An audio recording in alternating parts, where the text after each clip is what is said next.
Olá, eu sou o professor Alexandre e hoje nós vamos resolver aqui alguns exercícios envolvendo porcentagem. Se você chegar ao final do vídeo e esse vídeo lhe ajudou de alguma forma, não esqueça de deixar o seu joinha. Então vamos lá. Uma rede de estacionamento cobrava R$ 5 por 3 horas de estacionamento. Então, R$ 5 por 3 horas de estacionamento. Agora cobra R$ 5 por 2 horas. O aumento do preço do estacionamento foi de quantos por cento? Então, veja, ele quer saber o aumento percentual aqui do reajuste, né, do preço do estacionamento. Então, veja, ele não falou o preço por hora, né? Ele disse que o estacionamento cobrava R$ 5 por 3 horas. Então, é uma possibilidade de solução aqui, e uma solução que nós vamos dar é trabalhar com números decimais, porque a maioria dos alunos evita trabalhar um pouco com frações. A gente vai resolver também usando as frações, mas primeiro vamos resolver aqui usando a parte decimal, certo? Então, vamos lá. O estacionamento, ele cobrava R$ 5 por 3 horas, ok? E aí, quando você divide R$ 5 por 3 horas, você vai notar que isso vai dar 1,66 por hora, ok? Então, é como se o estacionamento cobrasse 1,66 por hora inicialmente. Aí, o que aconteceu? Ele reajustou e passou a cobrar 2,50, correto? Por que 2,50? Porque ele estava cobrando R$ 5 por 2 horas, né? E 5 dividido por 2 vai dar 2,5. Dessa forma, a gente consegue verificar aqui qual foi o valor do reajuste, né, em reais. Né? O reajuste foi de quanto? 2,50, né? Tirando o 1,66, né? Você vai notar que o reajuste foi de 84 centavos. Então, veja só, nós temos aqui o preço por hora, que era cobrado inicialmente, temos o preço que é cobrado atualmente, R$ 2,50, e temos o valor do reajuste. E ele quer saber aqui qual foi o percentual de aumento. Para a gente resolver essa questão, eu vou usar os conceitos que nós temos, né, que fala sobre o juros simples. A gente pode resolver assim também. Veja só, o que a gente sabe sobre juros simples? A gente sabe que os juros é a capital vezes a taxa vezes o tempo.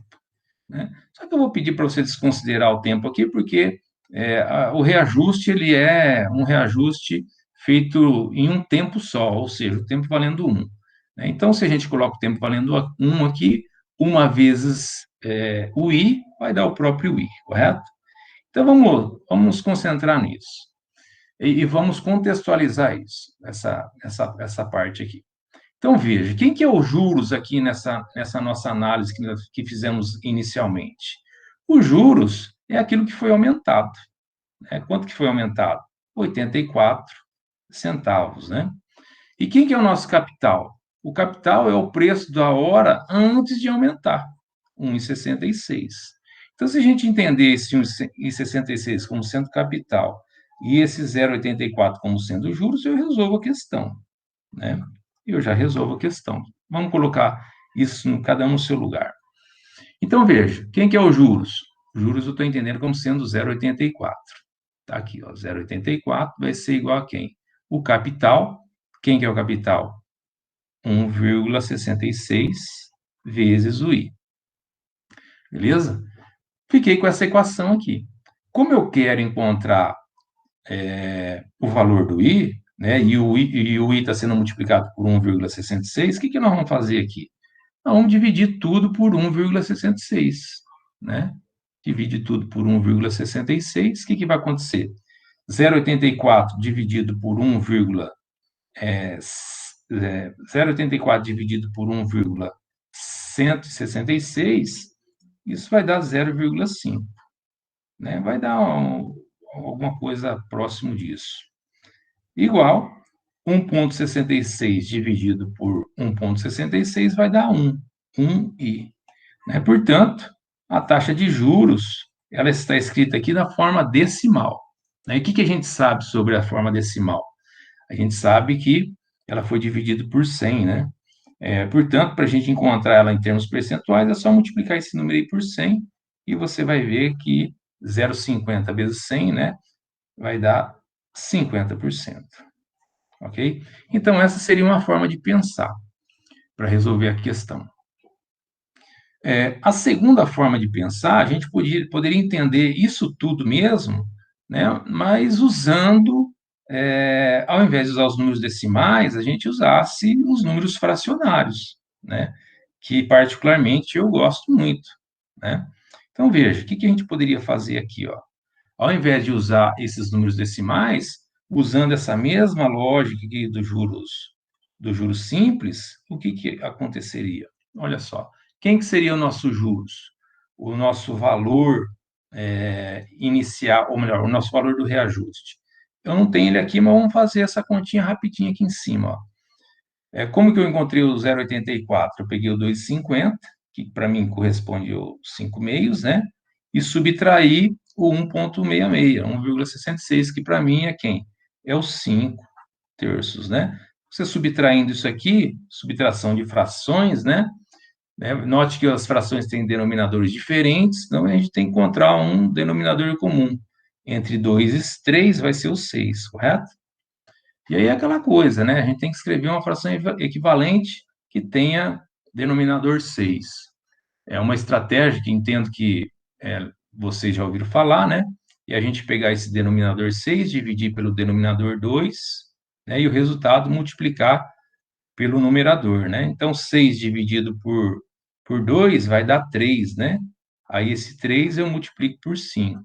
3 vezes 5, 15. Ok? Menos a mesma coisa vamos fazer com a outra fração. Ó. 6 dividido por 3 vai dar 2, né? Aí 2 vezes 5, né? 2 vezes 5 vai dar 10. Dessa forma, 15 menos 10 vai dar 5, 5 sextos, né? Então, a diferença entre essas duas frações é 5 sextos. Ou seja, esse 0,84 aqui, que é a diferença, né, entre o preço que era e o preço que ficou é 5 sextos, ou seja, nossos juros nesse momento aqui, nesse contexto, é 5 sextos, ok? Olha só, 5 sextos. Igual o capital. Quem que é o capital? O nosso 1,66, que agora a gente vai usar a fração, né? 5 sextos, ou melhor, 5 terços, né? Vezes a taxa de juros. Aí, né, a gente olha para isso, né, e fica um pouco incomodado com as frações, né? Mas o que a gente pode fazer aqui para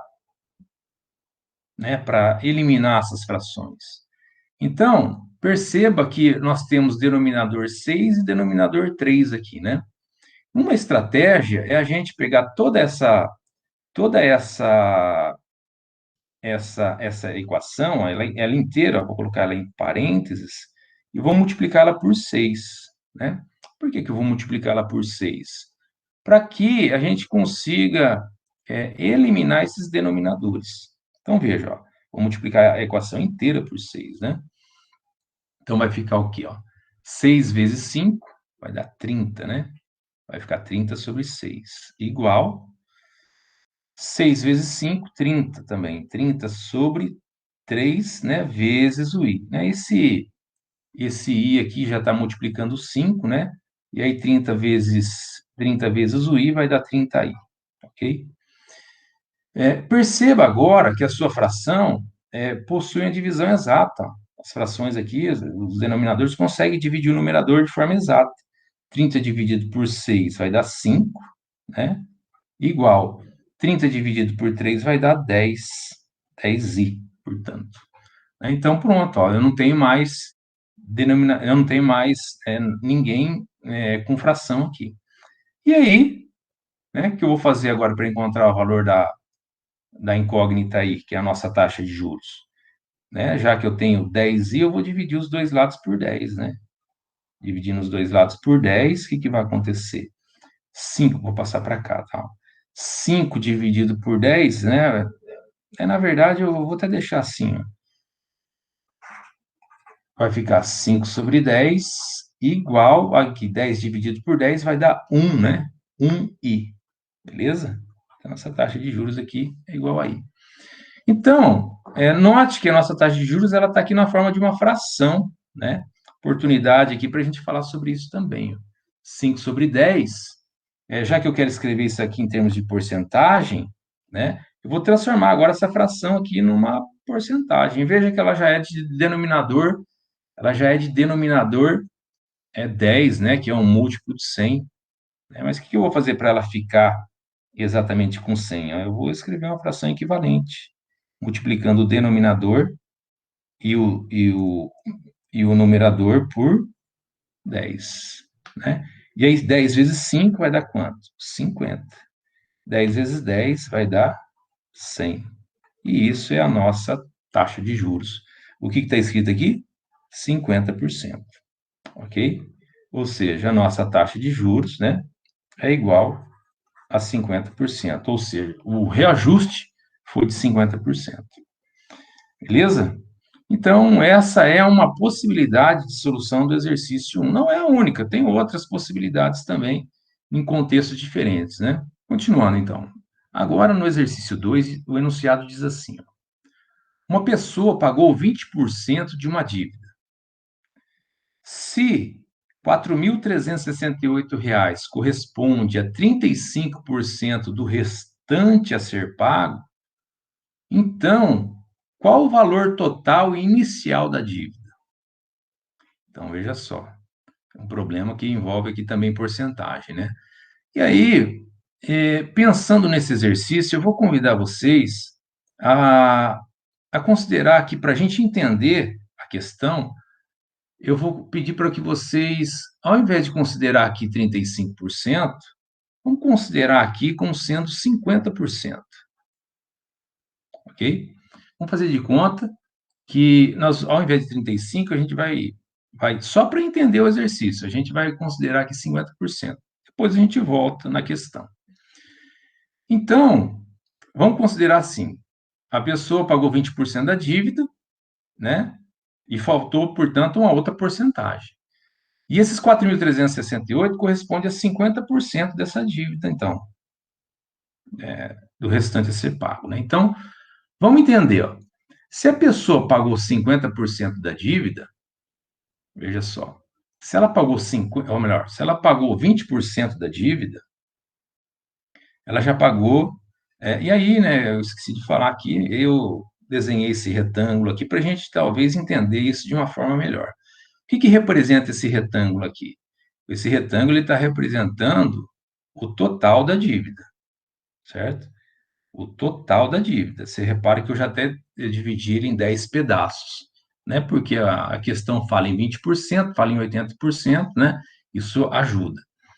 Então, o que acontece? Ele já pagou 20%. Se eu dividir ele em 10 pedaços, cada pedacinho desse aqui, cada quadradinho desse aqui, vale 10%. Portanto, 2 pedacinhos são 20%, ok?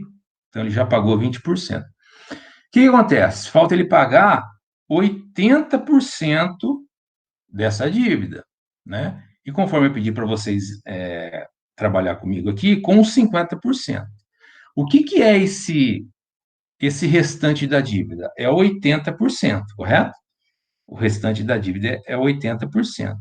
Agora fala para mim, o que é 50% de 80%? 50% é a metade dos 80%, né? Ou seja, é a metade desses 8 quadradinhos que tem aqui, correto? Então, você vai concordar comigo que esses 4.368 correspondem a 4 quadradinhos desse, beleza? Que é a metade dos 80%, que é a metade dos 8 quadradinhos, ok? Ou seja, agora vamos olhar para o total, né? Ó, vamos olhar para o total. Esses 40% representam o que ele já pagou, 4.368, beleza? Esses 4.368, ele representa o que, então? Ó? Ele representa 40% do total. O que a gente acabou de descobrir aqui? Que esse 4.368 representa 40% do total, nesse exemplo que eu sugerir para vocês para a gente entender a ideia, ok? Beleza, mas só que o nosso problema não é, então, com 50%, é com 35%, né? Mas nós vamos proceder da mesma forma, né? Nós vamos proceder da mesma forma. O que nós vamos fazer? Olha, o total é esses 10 quadradinhos aqui mesmo, e ele já pagou 20%. O que está faltando? Está faltando a gente verificar que ele pagou, então, 35% do restante, né? O restante são esses 80% aqui, ok? Agora, quantos por cento da dívida total representa esses 35%, né? No exemplo que eu coloquei anteriormente, foi fácil fazer a continha de cabeça, que os 50% dos 80%, né, que é a metade, 50% é a metade, seria 4 quadradinhos dos 8, né? Agora, nesse não é tão fácil a gente fazer, por isso que eu vou convidar vocês a fazer isso aqui escrevendo, né? Eu não consigo fazer de cabeça, então eu vou ter que fazer escrevendo.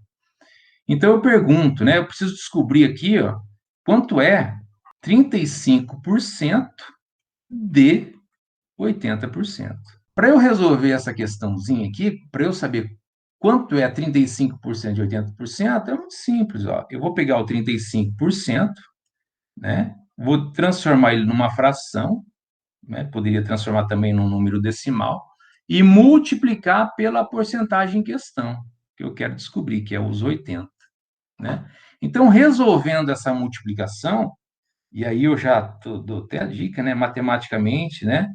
Esse D, ele tem a ideia multiplicativa, é uma multiplicação, portanto, né? E resolvendo essa multiplicação, eu vou descobrir quanto é 35% de 80. E esses 35% de 80 corresponde a os 4.368, né? Então, efetuando essa multiplicação aqui, né, a multiplicação de fração, muito simples, um numerador vezes numerador, né, e denominador vezes denominador. Podemos aqui até simplificar para ajudar, né, dividindo isso aqui por 10, né? E o nosso denominador aqui também por 10, e aí isso ficaria 35 sobre 10, né? Que multiplica 8, ok?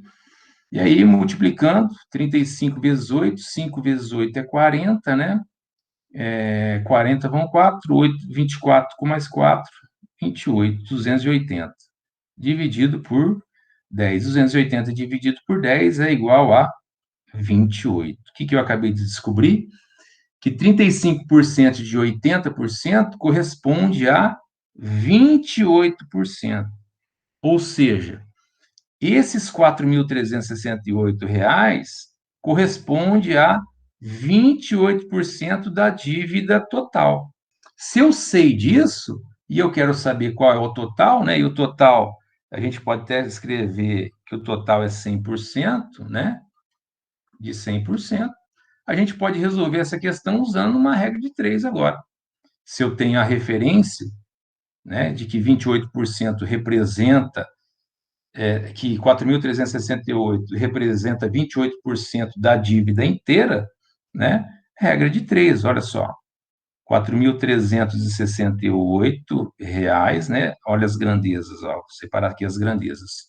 Dinheiro e porcentagem, né? R$ 4.368 corresponde a 28%. Quantos reais, que é a nossa pergunta, né? Qual que é o valor da dívida? Corresponde a 100%, né? É uma regra de 3 com grandezas diretamente proporcionais, né? Porque se eu aumentar a porcentagem, né? O valor também vai aumentar, né? Então, eu posso multiplicar isso aqui cruzado. Então, vai ficar o quê? 28 vezes x vai dar 28x, né? Igual 4.368 vezes 100, 4.36800, né? Então, dividindo agora os dois lados por 28, teremos que 28 dividido por 28 vai dar 1x, né? Igual a 15.600. 15.600, ou seja, a dívida total é de R$ 15.600. Ok? É isso, então, um abraço.